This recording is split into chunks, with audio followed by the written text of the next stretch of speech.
Paura, danni, feriti e traffico impazzito a Bassano a causa di un incidente avvenuto questa mattina a Campese, dove si sono scontrati 5 mezzi. Lo schianto si è verificato poco dopo le 8 in piena ora di punta all'incrocio fra la provinciale 73 e via della Resistenza, coinvolgendo 4 auto e un furgone.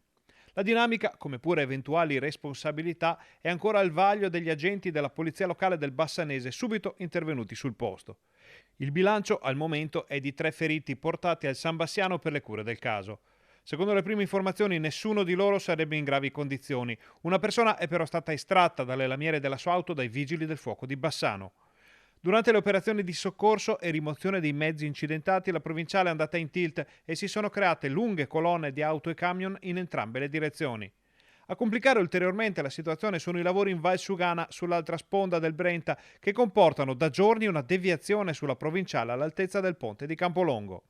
Centinaia di mezzi pesanti e veicoli si sono così trovati letteralmente incastrati questa mattina, dato che lo svincolo di Via della Resistenza è utilizzato per reimmettere il traffico sulla Val Sugana a Valle del Cantiere.